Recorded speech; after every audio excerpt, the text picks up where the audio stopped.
একটি শিশু যে তার মায়ের গর্ভ থেকে জন্মানোর পর কোনো প্রকার কান্না করেনি, বরং তার আজানের আওয়াজ পুরো গ্রামে শোনা গিয়েছিল।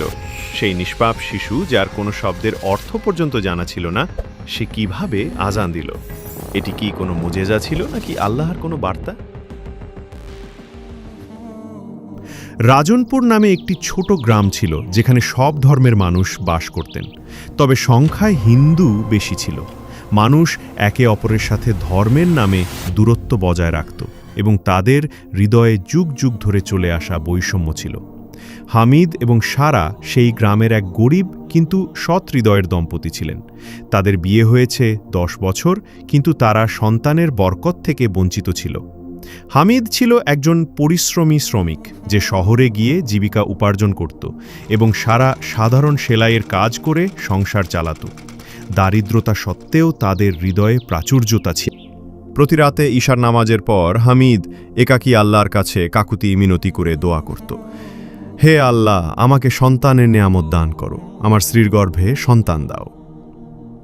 কিন্তু সময় বয়ে যায়, অথচ সারা এখনও গর্ভবতী হয়নি। গ্রামের মহিলারা তাকে তিরস্কার করত, বলতো নিশ্চয়ই এ কোনো বড় পাপ করেছে, এ এক অভিশপ্ত নারী। বিয়ে হয়েছে 10 বছর, কিন্তু কোনো সন্তান নেই। কেউ কেউ বলতো যদি সে হিন্দু হতো তাহলে মা হতে পারত। সারা চুপচাপ ঘরের কোণে লুকিয়ে কাঁদত, কারণ সে জানত এটি তার ধৈর্যের পরীক্ষা, এবং ধৈর্যশীলদের আল্লাহ কখনো হতাশ করেন না। হামিদের হৃদয়ে আগুন জ্বলে উঠত, কিন্তু সে লম্বা শ্বাস নিয়ে বলতো আল্লাহই সর্বোত্তম জানেন, তিনিই আমাদের জন্য উত্তম ব্যবস্থা করবেন। এক রাতে হামিদ আল্লাহর দরবারে সেজদায় পড়েছিল এবং হৃদয় থেকে ডেকেছিল, হে আল্লাহ, আমি কখনোই তোমার রহমত থেকে নিরাশ হইনি। আমি জানি যে তুমি যখন দাও তখন বেহিসাবে দাও। আমাকে সন্তান দান করো। অনেক দিন এইভাবে চলে যায়। তারপর একদিন গ্রামের মসজিদের ইমাম সাহেবের সাথে তার সাক্ষাৎ হয়। তিনি বললেন, বেটা, তুমি আল্লাহর রাস্তায় সাদকা দাও, যে কোনো বিপদগ্রস্ত মানুষকে সাহায্য করো, সে হিন্দু হোক বা মুসলিম। আল্লাহ গরিবদের সাহায্যকারীকে ভালোবাসেন। তিনি আরও বললেন, যদি তোমার ভালো চরিত্রের কারণে কারো হৃদয় আলোকিত হয়, তবে সে তোমার জন্য দোয়া করবে, এবং কে জানে সেই দোয়া আল্লাহর কাছে পৌঁছাবে। হামিদ এবং সারা এই উপদেশটি অন্তর থেকে গ্রহণ করল। এখন থেকে তারা তাদের সামান্য আয় থেকে কিছুটা জমিয়ে কখনো কোনো ক্ষুধার্তকে খাবার দিত, কখনো কোনো গরিবকে কাপড় কিনে দিত, কখনো কোনো অসহায় শিশুকে মিষ্টি। কিন্তু মানুষের মুখ চলতে থাকে, তিরস্কার চলতে থাকে। কিন্তু এই দম্পতি তাদের আশা ছেড়ে দেয়নি। এক রাতে যখন চাঁদের আলো তাদের ভাঙাচোরা ছাদের উপর এসে পড়ছিল, হামিদ এবং সারা একে অপরের সাথে কথা বলছিল। এমনও তো হতে পারে যে আমাদের ভাগ্যে কোনো সন্তান লিখা হয়নি। কিন্তু তারপর তারা দুজন একে অপরের হাত ধরে বলল, না, যদি রব্বুল আলামিনের ইচ্ছা থাকে তবে যে কোনো অসম্ভবও সম্ভব হয়। এক রাতে সারার প্রচণ্ড জ্বর আসলো। হামিদ উদ্বিগ্ন হয়ে তাকে দ্রুত কোলে তুলে নিকটবর্তী সরকারি হাসপাতালে নিয়ে গেল। এটি এমন একটি হাসপাতাল ছিল যা সাধারণত হিন্দু সম্প্রদায়ের জন্য পরিচিত ছিল, এবং সেখানে মুসলিম রোগীরা কম যেত, কারণ সেখানে মুসলিমদের সাথে ভালো আচরণ করা হতো না। তবে গ্রামে এছাড়া অন্য কোনো চিকিৎসার ব্যবস্থাও ছিল না। ডাক্তার সারাকে পরীক্ষা করলেন এবং কিছু টেস্ট লিখে দিলেন। পরদিন যখন রিপোর্ট আসলো, তখন আনন্দে হামিদের চোখে জল চলে আসলো। ডাক্তার হাসি দিয়ে বললেন, মুবারকবাদ, আপনার স্ত্রী গর্ভধারণ করেছে। হামিদের চোখে আল্লাহর প্রতি ঈমান এবং শুকরিয়া একসাথে জ্বলজ্বল করে উঠল। সে বিস্ময়ে বলল, সত্যিই ডাক্তার সাহেব? ডাক্তার মাথা নেড়ে বললেন, হ্যাঁ, এটি প্রথম সপ্তাহ, তবে এখন অনেক সাবধানতার প্রয়োজন। সারার চোখ জলে ভরে গেল, যেন তার বুকের মধ্যে বছরের পর বছর জমে থাকা দোয়া আজ আরশে পৌঁছে গেছে। যখন সে ঘরে ফিরে গেল এবং আশপাশের মহিলাদের সুখবর জানাল, তখন কেউ তাকে দোয়া দিল, আল্লাহ তোমাকে নেক সন্তান দান করুক। কেউ আবার ঈর্ষায় তিরস্কার করল, দেখি এই বাচ্চা টিকে থাকে কিনা। সারার হৃদয় ভেঙে যায়, কিন্তু সে চুপ থেকে তার রবের সাথে সম্পর্ক আরও দৃঢ় করতে থাকে। সময় চলে যায়। হামিদ এখন সারাকে দিনে 2 বার বাগানে হাঁটাতে নিয়ে যেত, যেখানে কাছেই একটি পুরানো মন্দির ছিল। রাস্তায় যখন কোনো হিন্দু মহিলার দেখা পেত, সারা তাদের কাছেও দোয়া আশা করত। একদিন স্বপ্না দেবী নামের এক বৃদ্ধ হিন্দু মহিলা সারার মাথায় হাত রেখে বললেন, বেটি, ভয় পেও না, উপরওয়ালা সব ঠিক করবেন। সারার চোখ খুশিতে উজ্জ্বল হয়ে উঠল। আসলেই আল্লাহ সব মানুষের হৃদয় পরিবর্তন করার ক্ষমতা রাখেন। এখন 9 মাস প্রায় হতে চলেছে। সংসারের খরচ বেড়ে গেছে। হামিদ, যে শহরে শ্রমিকের কাজ করত, খুব কষ্টে সংসারের খরচ থেকে কিছু টাকা জমাচ্ছিল, যাতে ডেলিভারির সময়ে প্রয়োজনে খরচ করতে পারে। এছাড়াও সে কিছু টাকা ঋণ নিয়েছিল এবং তার পরিচিত কিছু মুসলিম ভাইদের কাছেও সাহায্য চেয়েছিল। কেউ 100 টাকা দিয়েছিল, কেউ দোয়া করেছিল। তারপর সেই রাত এসে পড়ল, যার জন্য বহু বছর তারা অপেক্ষায় ছিল। মধ্যরাত, প্রবল বৃষ্টি পড়ছিল। বাতাসে শীতলতার পাশাপাশি আশার বাণী ছিল। হামিদ এবং সারা এক পুরানো রিকশায় করে হাসপাতালে রওনা হলো। হাসপাতালে পৌঁছানোর সাথে সাথেই সারাকে অপারেশন থিয়েটারে নিয়ে যাওয়া হয়। হামিদ বাইরে বসে তাসবিহ পাঠ করছিল এবং তার মুখে শুধু একটাই প্রার্থনা ছিল, হে আল্লাহ, আমার স্ত্রী এবং শিশুর নিরাপত্তা দান করো। ডাক্তাররা দেখতে পান যে শিশুটি মায়ের গর্ভে উল্টানো অবস্থায় আছে। তৎক্ষণাৎ অপারেশন প্রয়োজন। নার্সরা এদিক ওদিক দৌড়াচ্ছিল। কিছু হিন্দু নার্স হামিদকে অদ্ভুত দৃষ্টিতে দেখছিল, যেন বলছিল এই মুসলিম পুরুষ এখানে কি করছে। কিন্তু হামিদের চোখ শুধু আল্লাহর দিকে ছিল। কিছুক্ষণ পর এক ডাক্তার বাইরে এসে বললেন, অপারেশন শুরু হয়ে গেছে, আধা ঘন্টার মধ্যে খবর পাওয়া যাবে। রাত 2:20 বাজে। হামিদের বুকের মধ্যে এক অদ্ভুত উদ্বেগ ছিল, কিন্তু তার হৃদয়ের কোনো কোণে এই বিশ্বাসও ছিল যে আল্লাহ তার বান্দাদের কখনো একা ছেড়ে দেন না। প্রায় 1 ঘন্টা পর এক নার্স দ্রুত বাইরে বেরিয়ে এলো। তার মুখে অবাক এবং ভয়ের মিশ্রিত ভাব ছিল। সে ধীরে ধীরে বলল, ভেতরে আসুন, তবে চিৎকার করবেন না। হামিদ এগিয়ে গেল। যখন সে অপারেশন থিয়েটারে পৌঁছালো, তখন দেখল যে সারা এখনও আদৌ অচেতন অবস্থায় ছিল, কিন্তু একটি ছোট্ট নবজাতক শিশু এক ডাক্তারের কোলে ছিল। সেই শিশুর আওয়াজ কিছুটা আলাদা ছিল। হামিদের চোখ স্থির হয়ে গেল। তার নিষ্পাপ ঠোঁট থেকে যে আওয়াজ বের হচ্ছিল তা কোনো সাধারণ শিশুর কান্নার মতো ছিল না, বরং তার মধ্যে এক গুরুগম্ভীর সুর ছিল, যেন আজান দেয়া হচ্ছিল। ভেঙে ভেঙে আল্লাহু আকবরের সুর শোনা যাচ্ছিল। ডাক্তারও অবাক হয়ে গেল। নার্সরা এদিক ওদিক দেখছিল এবং একে অপরের সাথে ধীরে কথা বলছিল। এক হিন্দু নার্স বলল, এ কি ব্যাপার, এটা কিভাবে হতে পারে? ডাক্তার শিশুটিকে হামিদের দিকে বাড়িয়ে দিয়ে বললেন, মুবারকবাদ, শিশুটি সম্পূর্ণভাবে সুস্থ আছে, কিন্তু তার এই আওয়াজ আমার জন্য প্রথম অভিজ্ঞতা। হামিদের হাত কাঁপছিল।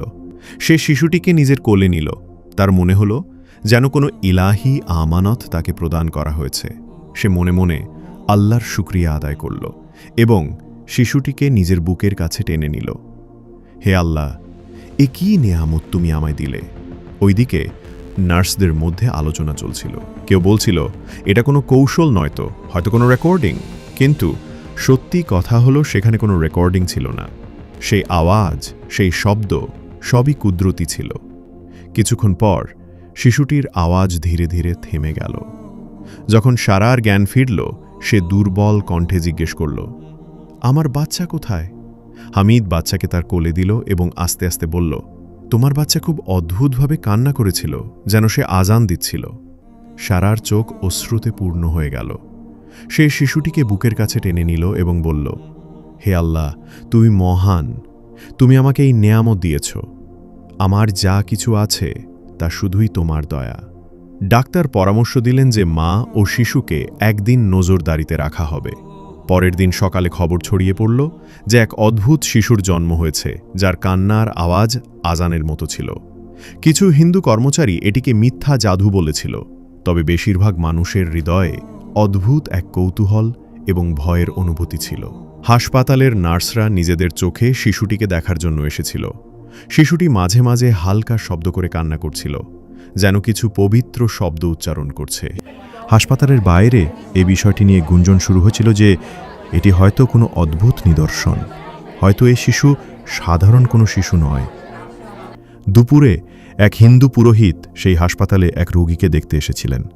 যখন তাকে শিশুটির কথা বলা হয় তিনি অবাক হয়ে বললেন, যদি এমন হয় তবে এটা ভগবানের করিশ্মা। হামিদ বিনয়ের সাথে উত্তর দিল, এটি সব আল্লাহর কুদরত পণ্ডিতজি। পণ্ডিতজি হেসে বললেন, কুদরত একই, নামটাই কেবল আলাদা। পুরো হাসপাতালে নীরবতা বিরাজ করছিল। প্রত্যেকের কাছে এর নিজস্ব ব্যাখ্যা ছিল। গ্রামবাসীরাও খবর শুনে শিশুটিকে দেখতে সেই হাসপাতালে পৌঁছে গেল। কিছু মুসলিম, কিছু হিন্দু। মুসলিমদের মধ্যে গুঞ্জন এবং হিন্দুদের মধ্যে সন্দেহ ও বিস্ময় ছিল। হামিদ এখনও এক গভীর চিন্তায় ডুবেছিল। সারা দুর্বল ছিল, কিন্তু তার কোলে তার সন্তান যেন তার পুরো পৃথিবী হয়ে বসেছিল। 2 দিন পরে ডাক্তার বললেন, মা ও শিশুর অবস্থা সন্তোষজনক, আপনি এখন বাড়ি যেতে পারেন। যখন হামিদ হাসপাতালের বিল পরিশোধ করার চেষ্টা করল, তখন ক্লার্ক হাসিমুখে বললেন, বিল তো আগেই পরিশোধ করা হয়েছে। আকাশ শর্মা নামের এক ধনী ব্যক্তি পরিশোধ করেছেন। হামিদ চুপ হয়ে গেল। তার চোখে জল, হৃদয়ে শুকরিয়া এবং মুখে শুধু একটাই বাক্য ছিল, হে আল্লাহ, তুমি সত্যি মহান। যখন হামিদ তার গ্রামে ফিরে এলো, তখন মনে হচ্ছিল যেন বাতাসেও এই খবর ভেসে বেড়াচ্ছে যে হামিদের বাড়িতে এক কারামতি শিশু জন্ম নিয়েছে। মানুষ শুভেচ্ছা জানাতে আসতে শুরু করল। কিছু মানুষ কেবল দেখতে চাচ্ছিল, আসলেই কি এমন এক শিশু যার আওয়াজে আজানের সুর মিশে আছে। গ্রামের কিছু বৃদ্ধও এলেন। কেউ তাকে ভগবানের কারিশ্মা বললেন, কেউ ঈশ্বরের দয়া বললেন। কিন্তু যেখানে আলো থাকে সেখানে অন্ধকারও থাকে। সেখানে এমন একজন ব্যক্তি ছিল যার নাম ছিল অরবিন্দ, যিনি সব কিছুতেই কেবল সন্দেহ করছিল। সে সর্বত্র বলে বেড়াতে লাগল, এসব নাটক, হামিদ আসলে ভাইরাল হতে চায়, সবই তার টাকা কামানোর ধান্দা। কিন্তু যখন সে নিজে হাসানকে দেখতে এলো, তখন সে তার সামনে শুধু একটি নিষ্পাপ শিশুকে দেখতে পেল, যে চুপচাপ তার মায়ের কোলে ঘুমাচ্ছিল। না কোনো আওয়াজ, না কোনো ঝলক। অরবিন্দ তিরস্কৃত কণ্ঠে বলল, এটাই তোমার করামত, এবং হাসতে হাসতে সেখান থেকে চলে গেল। হামিদ এইসব শুনে মনে খুব আঘাত পেল, তবে সে ধৈর্য হারাল না। কিছুদিন পর গ্রামের ইমাম সাহেব মসজিদে ঘোষণা করলেন যে এই কারামতি শিশুর জন্য আকিকার অনুষ্ঠান হবে। সবাইকে আমন্ত্রণ জানানো হয়েছে। যেদিন অনুষ্ঠান হলো, সেই দৃশ্য ছিল খুবই চমৎকার। মসজিদের আঙিনায় মুসলিমদের পাশাপাশি অনেক হিন্দুও উপস্থিত হয়েছিল।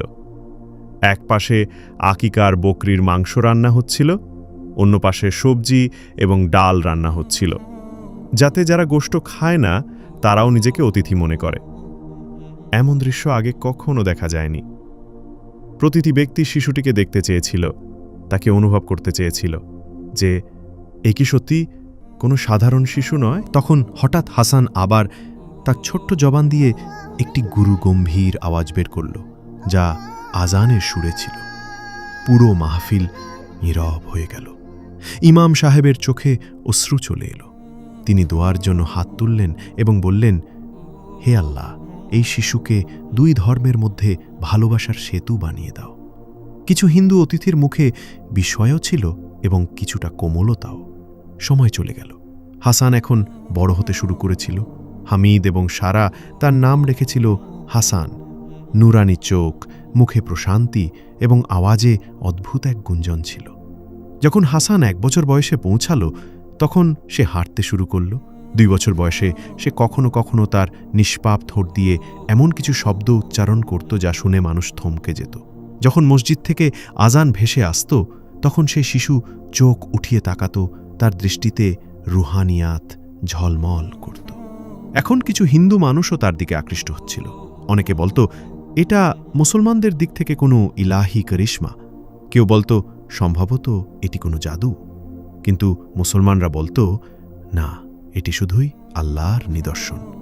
গ্রামটির কিছু মোল্লা সাহেবও উদ্বিগ্ন হয়ে উঠেছিলেন যে মানুষ যেন আবার এই শিশুটিকে পবিত্র না মনে করে ফেলে, যেন এটি শিরক না হয়ে যায়। তারা একের পর এক সতর্ক বার্তা দিচ্ছিল, মনে রেখো, সেজদা শুধু আল্লাহর জন্য, মানুষকে পূজা করা হারাম। ধীরে ধীরে গ্রামটির পরিবেশ শীতল হতে শুরু করেছিল। হাসান এখন ৩ বছর বয়সে পৌঁছেছিল। সোজাসুজি শব্দ বলতো, কিন্তু তার উচ্চারণের ধরন আলাদা ছিল। তার আওয়াজে এখনও সেই আজানের হালকা গুঞ্জন ছিল। এই সময়ে সেই আকাশ শর্মা, যিনি হাসপাতালে বিল পরিশোধ করেছিলেন, তিনি এখন গ্রামটির কাছাকাছি ব্যবসা শুরু করেছিলেন। একদিন হঠাৎ তিনি হামিদের বাড়িতে এলেন এবং বললেন, হামিদ সাহেব, আমি সেই শিশুটিকে দেখতে চাই যার সম্পর্কে এত কিছু শুনেছি। হামিদ তাকে সম্মানের সাথে বাড়িতে বসালো। হাসান সেই সময় মায়ের কোলে ছিল, কিন্তু আকাশ শর্মা শিশুটিকে খুঁটিয়ে দেখেন। হাসানও চোখ তুলে কিছু হালকা শব্দ বলল, যেন কোনো কালিমা ফিসফিসাচ্ছিল। আকাশের মুখে এক রুহানি হাসি ছড়িয়ে পড়ল। তিনি বললেন, হামিদ সাহেব, যখন থেকে আমি এই শিশুটির হাসপাতালের বিল পরিশোধ করেছি, তখন থেকে আমার ব্যবসায় ক্রমাগত উন্নতি হচ্ছে। আমি সম্প্রতি একটি নতুন কারখানা খুলেছি এবং আমার হৃদয় বলে যে এই সব কিছু এই শিশুটির জন্যই হয়েছে। আজ আমি এখানে শুধু একজন ব্যবসায়ী হিসেবে আসেনি, আজ আমি এই শিশুটির দোয়া নিতে এসেছি। গ্রামে যেখানে একদিকে মানুষ হাসানকে ইলাহি নিদর্শন বলে সম্মান জানাতে শুরু করেছিল, সেখানে কিছু মানুষ এমনও ছিল যাদের অন্তরে হাসানকে নিয়ে কেবল সন্দেহ এবং হিংসা ছিল। সেই অরবিন্দ, যার রক্তে ঈর্ষা ছিল, সে চারিদিকে গুজব ছড়িয়ে দিতে লাগল। এসবই প্রতারণা, এগুলো কিছুই না, শুধু সোশ্যাল মিডিয়ার উন্মাদনা। যদিও সেই গ্রামে সোশ্যাল মিডিয়ার কোনো চিহ্ন ছিল না, তবুও অরবিন্দের অদৃশ্য ঘৃণা তাকে সীমা ছাড়িয়ে যেতে বাধ্য করেছিল। সে কিছু যুবককে উস্কে দিয়েছিল যেন তারা হামিদের বাড়িতে গিয়ে ঝামেলা করে।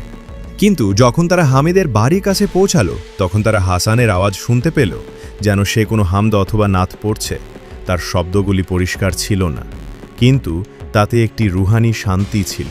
সেই যুবকেরা যারা ক্রোধে ভরা হৃদয় নিয়ে এখানে এসেছিল, তারা অবাক হয়ে চুপচাপ ফিরে গেল, যেন কেউ তাদের হৃদয় স্পর্শ করে দিয়েছে। অরবিন্দ বুঝতে পারছিল না এই শিশুর মধ্যে কি এমন আছে যা মানুষের হৃদয় বদলে দিচ্ছে। তখন গ্রামে বার্ষিক রামলীলা মেলা হতে চলেছিল। সেটি ছিল এমন একটি বড় জলসা যেখানে বেশিরভাগ হিন্দু সম্প্রদায়ের মানুষ অংশগ্রহণ করতেন। কিছু মুসলমানরাও আসতেন, তবে সাধারণত তারা একে অপরের থেকে দূরত্ব বজায় রাখত। এইবার হামিদ ঠিক করেছিল যে সেও মেলাতে যাবে এবং হাসানকে সঙ্গে নিয়ে যাবে। ভালোবাসার বার্তা শুধু মসজিদের মিনার থেকে নয়, মাঠ থেকেও দেওয়া উচিত। সারা তাকে সম্মতি দিল। যখন মেলা এলো, পুরো গ্রাম যেন রঙে ভরপুর হয়ে উঠেছিল। চারদিকে দোলনা, মিষ্টি, দেবদেবীদের মূর্তি, বাজারের হট্টগোল। হামিদ কিছুটা সংকোচ অনুভব করছিল, তবে সে মনে সাহস নিয়ে এগিয়ে গেল। কিছুক্ষণ পর আকাশ শর্মা মেলাতে উপস্থিত হলেন। হাসানকে কোলে নিয়ে তিনি মিষ্টি করে তার মাথায় চুমু দিলেন। ঠিক তখনই একদিকে হাঙ্গামা শুরু হয়ে গেল। জনতার ভিড় সেখানে ছুটে গেল। জানা গেল যে অরবিন্দ এবং তার সঙ্গীরা কোনো মুসলমানের সাথে ঝগড়ায় জড়িয়ে পড়েছে। পরিবেশ উত্তেজনায় পূর্ণ হয়ে উঠল। হামিদের হৃদয় ভয়ে কাঁপতে লাগল, কোনো ফাসাদ না আবার শুরু হয়ে যায়। ঠিক তখনই হাসান কান্না শুরু করল, কিন্তু এটি সাধারণ কান্না ছিল না। সেই আজানের মতো গুঞ্জিত সুর ছিল, যা মেলার কোলাহল এবং গুঞ্জনের মধ্যেও স্পষ্ট শোনা যাচ্ছিল। লোকেরা থেমে গেল। কেউ বলল, এটাই সেই আওয়াজ যা প্রথমবার হাসপাতালে শোনা গিয়েছিল। আকাশ শর্মা সাহস করে অরবিন্দের সামনে দাঁড়িয়ে বললেন, এখনও সন্দেহ আছে তোমার? দেখো তোমার সঙ্গীরা কিভাবে চুপ হয়ে গেল। কিন্তু অরবিন্দ রাগত স্বরে উত্তর দিল, এসব জাদু, আমি এই মুসলমানের শিশুটিকে মানি না। সে একটি লাঠি তুলে হামিদের দিকে এগিয়ে গেল। তখন হাসানের আওয়াজে এমন এক রুহানি ধ্বনি হলো যেন বাতাস কাঁপতে শুরু করল। অরবিন্দের হাত থেকে লাঠি পড়ে গেল, সে পেছনে হটে গেল এবং শুধু হাসানের দিকে তাকিয়ে রইল। হামিদ এবং সারা যেখানে যেত সবাইকে একটিই কথা বলতো, এটা সব আল্লাহর রহমত। মানুষ কখনো পবিত্র হতে পারে না, ইবাদত শুধুমাত্র আল্লাহর জন্য। কিন্তু একদিন হাসান হঠাৎ অসুস্থ হয়ে পড়ল। তীব্র জ্বর তার ছোট শরীরকে আঁকড়ে ধরেছিল। হামিদ প্রথমে দেশীয় চিকিৎসা ব্যবহার করার চেষ্টা করল, তবে জ্বর আরও বাড়তে লাগল। সারা উদ্বিগ্ন হয়ে গেল। তৎক্ষণাৎ তাকে হাসপাতালে নিয়ে যাওয়া হলো। ডাক্তাররা পরীক্ষা নিরীক্ষা করল এবং জানালো যে হাসানের শরীরে গুরুতর ইনফেকশন হয়েছে। হাসানকে দ্রুত আইসিইউতে ভর্তি করতে হলো। হামিদ এবং সারার চোখে ছিল শুধু দুইটা জিনিস, অশ্রু এবং দোয়া। তারা হাসপাতালের ঠান্ডা দেওয়াল এবং নীরব হল ঘরে বসে তীব্র কষ্টে সেজদায় পড়ে দোয়া করতে থাকল। একদিন ডাক্তার বললেন, অবস্থা গুরুতর, এখন দোয়া ছাড়া কোনো উপায় নেই। আকাশ শর্মা সাহায্যের জন্য এগিয়ে এলেন, এমনকি অরবিন্দ এখন হাসানের হালচাল জানতে আসতে শুরু করল। হিন্দু এবং মুসলিম উভয়ই কাঁধে কাঁধ মিলিয়ে এই নিষ্পাপ শিশুর সুস্থতার জন্য দোয়া করতে শুরু করল। চতুর্থ দিনের রাত আইসিইউতে হাসানের শ্বাস প্রশ্বাস বিপর্যস্ত হয়ে উঠল। সে একবার আস্তে করে চোখ খুলল, তার নরম ঠোঁট দিয়ে কালিমা তাইবায়ের শব্দ বের হল, লা ইলাহা ইল্লাল্লাহ, এবং তারপর এক নীরবতা ছড়িয়ে পড়ল। ডাক্তাররা বাইরে এসে মাথা নিচু করে একটাই শব্দ বললেন, আমরা শিশুটিকে বাঁচাতে পারিনি। পুরো হাসপাতাল যেন এক রুহানি নীরবতায় ডুবে গেল। নার্সের চোখে জল চলে এলো। যখন আকাশ শর্মা হামিদকে বুকে জড়িয়ে ধরলেন, তিনি কাঁদতে কাঁদতে ভেঙে পড়লেন, সারা অবচেতন হয়ে গেল। যখন এই খবর গ্রামে পৌঁছালো, তখন প্রতিটি হৃদয়ে শোকের ছায়া নেমে এলো। হাসানের জানাজার নামাজ মসজিদে আদায় করা হলো। হিন্দু এবং মুসলিম উভয়ই উপস্থিত ছিল।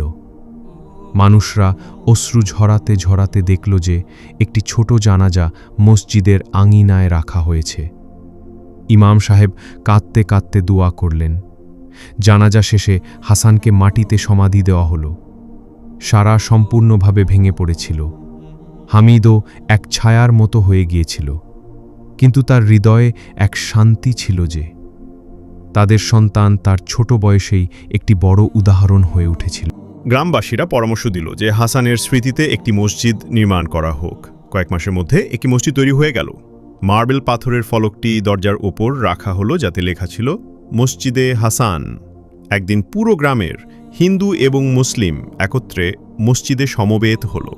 ইমাম সাহেব বললেন, এই শিশু কিছু দিনের জন্য মেহমান হিসাবে এসেছিল, কিন্তু তার নিষ্পাপ আওয়াজ দিয়ে সে ভালোবাসার একটি সাগর প্রবাহিত করে গিয়েছে। হামিদ এবং সারা তাদের বাকি জীবন মসজিদে হাসানের পাশে এক ছোট্ট ঘরে কাটালেন। মানুষরা প্রায়ই হাসানের কবরের কাছে আসত। হিন্দুরাও চুপচাপ দাঁড়িয়ে দোয়া করতেন। একদিন ইমাম সাহেব বললেন, ইবাদত শুধুমাত্র আল্লাহর জন্য, কিন্তু যদি হৃদয়ে শ্রদ্ধা থাকে তবে শুধু দোয়া করলেই চলবে যে ইয়া রব্বুল আলামিন, আপনি সবার ওপর রহম করুন। এভাবে এক শিশুর জন্ম পুরো গ্রামটিকে রুহানি আলোর মধ্যে পূর্ণ করে দিল। এখন সেখানে আর কোনো ফাসাদ ছিল না, ছিল শুধুমাত্র একতা। সেখানে কোনো ঘৃণা ছিল না, ছিল শুধু ভালোবাসা এবং ভ্রাতৃত্ববোধ।